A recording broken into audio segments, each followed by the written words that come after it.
Hello दोस्तों। आज हम सोक्रेटिस के बारे में जानेंगे और उनकी थ्योरी ऑफ नॉलेज देखेंगे। सोक्रेटिस की शुरू से ही चिंता ये थी कि कैसे इस ज़िंदगी को खुशहाल ज़िंदगी बनाया जाए, एक गुड लाइफ बनाया जाए। किसी भी व्यक्ति की ज़िंदगी को खुशहाल कैसे बनाया जा सकता है। तो सोक्रेटिस को इसलिए फादर ऑफ फिलॉसफी भी कहा जाता था। सोक्रेटिस को समझने से पहले उस टाइम फ्रेम को जानना ज़रूरी है जिस समय सोक्रेटिस का जन्म हुआ था, या जिस समय सोक्रेटिस थे उस समय के हालात क्या थे। तो जिस समय सोक्रेटिस थे उस समय टीचर जो थे उन्हें सोफिस्ट कहा जाता था। यानी सोक्रेटिस के टाइम पे कुछ टीचर जो हुआ करते थे उन्हें सोफिस्ट कहा जाता था। तो सोक्रेटिस के अनुसार जो सोफिस्ट हैं वो गलत टीचिंग कर रहे थे या गलत बता रहे थे। किस चीज़ के बारे में? तो गुड लाइफ के बारे में, या खुशहाल ज़िंदगी कैसे होती है उसके बारे में। वो लोग क्या पढ़ा रहे थे? तो सोफिस्ट लोग ये पढ़ा रहे थे कि आजकल जो पैसा है और जो शक्ति है, यानी मनी और पावर जो है, ये गुड लाइफ का सोर्स है। अगर आपके पास मनी है, आपके पास पावर है, तभी आपके पास खुशहाल ज़िंदगी है। ऐसा सोफिस्ट पढ़ा रहे थे।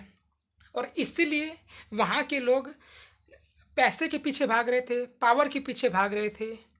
तो ये सब सोक्रेटिस के अनुसार सही नहीं लगा। सोक्रेटिस को लगता था कि इन लोगों को गलत टीचिंग दी जा रही है और इन लोगों को सही डायरेक्शन में लाना ज़रूरी है, और इसीलिए इन्होंने थ्योरी ऑफ नॉलेज दिया था।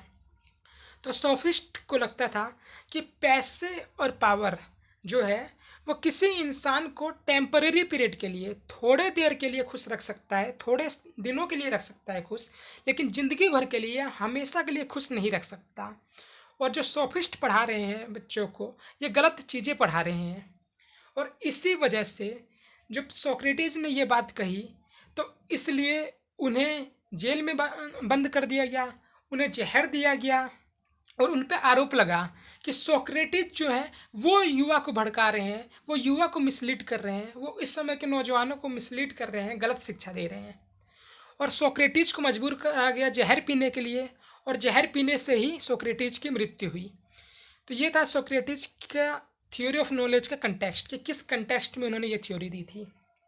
अब उनकी इस थ्योरी के बारे में जानते हैं कि ये क्या क्या रही है थ्योरी ऑफ नॉलेज। तो थ्योरी ऑफ नॉलेज का मतलब हुआ ट्रू नॉलेज। यानी हमें किसी भी चीज़ के बारे में ट्रू नॉलेज जानना है, एक सच्चाई जाननी है कि आखिर क्या सच्चाई है, क्या गलत चीज़ें उस बारे में। और जो ट्रू नॉलेज जानना है वो गुड लाइफ के बारे में होना चाहिए। जैसे कि हमें एक खुशहाल ज़िंदगी जीनी है और हमें इसकी जानकारी नहीं है कि खुशहाल ज़िंदगी होती क्या है, खुशहाल ज़िंदगी बनती किससे है। तो अगर इस चीज़ का हमें नॉलेज ही नहीं है तो हम खुशहाल ज़िंदगी जिएंगे कैसे। तो इसीलिए उन्होंने कहा कि सबसे पहले जो ट्रू नॉलेज है और फॉल्स नॉलेज है, इसमें अंतर करना ज़रूरी है। कि पहले लोग समझे तो सही कि ट्रू नॉलेज होता क्या है और फॉल्स नॉलेज होता क्या है। ऐसा तो नहीं जो कि हमारे पास जानकारी है वो फॉल्स जानकारी है और हम उसी को लिए पढ़ रहे हैं। और इस फॉल्स नॉलेज को ही बिलीफ भी कहते हैं, ओपिनियन भी कहते हैं।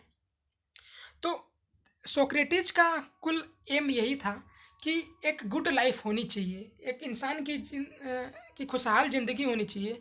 और खुशहाल ज़िंदगी होने से पहले इंसान को जानना चाहिए कि खुशहाल ज़िंदगी है क्या, उसका नॉलेज होना चाहिए। और नॉलेज जो होना चाहिए वो फॉल्स नॉलेज नहीं होना चाहिए, वो होना चाहिए ट्रू नॉलेज। ट्रू नॉलेज का मतलब क्या होता है? तो ट्रू नॉलेज का मतलब होता है कि ट्रू नॉलेज जो हो सकता है वो मटेरियल चीज़ों के बारे में नहीं हो सकता। कि हम ये नहीं कह सकते कि हमें पैसा मिलेगा, गाड़ी मिलेगी, बंगला मिलेगा तो हम खुश रहेंगे। ट्रू नॉलेज हमेशा आइडिया के बारे में होता है, हमेशा वैल्यूज़ के बारे में होता है, जैसे ईमानदारी, जैसे संतुष्टि, इन सब चीज़ों के बारे में होता है। जो ट्रू नॉलेज होता है वो यूनिवर्सल होता है, जबकि जो फॉल्स नॉलेज होता है वो नॉट यूनिवर्सल होता है। इसका मतलब यह हुआ कि मान लीजिए कि अगर पैसा और पावर से खुशी मिलनी होती तो जो बौद्ध भिक्षु हैं या और भी लोग हैं, या फिर हमने देखा कि जो इतने बड़े बड़े भगवान हैं इन्होंने अपना राजपाट छोड़ दिया, इतने बड़े राजा वगैरह ने राजपाट छोड़ के और ध्यान वगैरह में बैठे, या फिर ट्रू नॉलेज जानना चाहते थे। तो अगर पैसा और पावर ही खुशहाल ज़िंदगी का अगर सोर्स होता तो वो ये सब करते क्यों? तो इसका मतलब ये हुआ कि ये चीज़ें जो ट्रू नॉलेज होगी वो यूनिवर्सल होगी, चाहे वो राजा हो, चाहे वो आम इंसान हो, चाहे कोई भी हो, चाहे वो व्यक्ति इंडिया का हो, अमेरिका का हो, कहीं का भी हो। अगर कोई उसके पास ट्रू नॉलेज है तो वो हर जगह ही खुश रहेगा।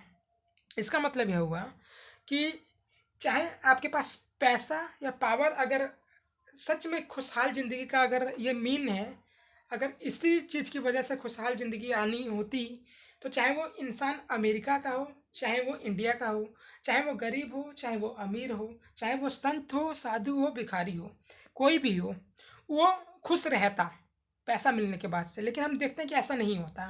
पैसा और पावर होने के बाद भी कई लोग सुसाइड करते हैं। तो इसीलिए ट्रू नॉलेज हमेशा यूनिवर्सल होगा, ट्रू नॉलेज हमेशा एटर्नल होगा। चाहे किसी भी सिचुएशन में हो, ट्रू नॉलेज हमेशा परमानेंट ही रहेगा या बदल नहीं सकता है। ट्रू नॉलेज जो है हमेशा परफेक्ट रहेगा, जबकि अगर हमारा फॉल्स नॉलेज है तो वो नॉन परफेक्ट रहेगा। तो सोक्रेटिस के हिसाब से जो थ्योरी ऑफ नॉलेज थी वो थी एक खुशहाल ज़िंदगी के बारे में, एक गुड लाइफ के बारे में। गुड लाइफ को जानने से पहले हमें ये जानना ज़रूरी है कि गुड लाइफ होती क्या है, या गुड लाइफ के बारे में हमें ट्रू नॉलेज होना चाहिए। तो अब उन्होंने बताया कि ट्रू नॉलेज हम हासिल कैसे कर सकते हैं, कि हमने बता तो दिया कि हाँ ट्रू नॉलेज होना चाहिए, इंसान को अगर खुशहाल ज़िंदगी जीनी है तो ट्रू नॉलेज होना चाहिए।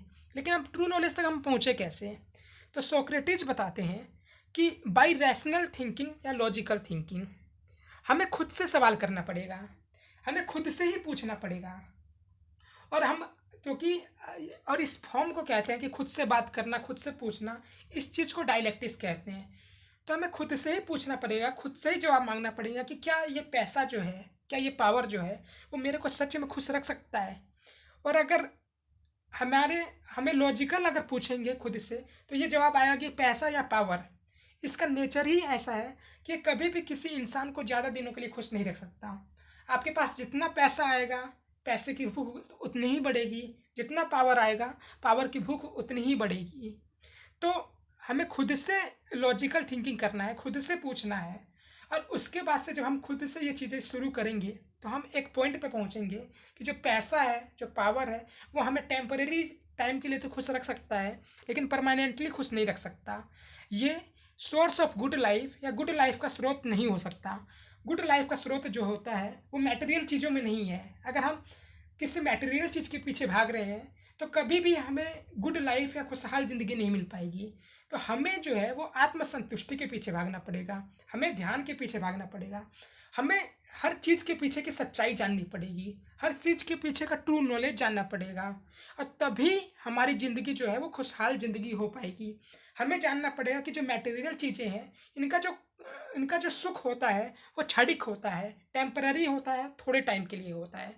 तो ये था सोक्रेटिस का थ्योरी ऑफ नॉलेज, जो कि गुड लाइफ के बारे में था कि कैसे एक इंसान गुड लाइफ जी सकता है, या खुशहाल ज़िंदगी क्या कहते किसे हैं।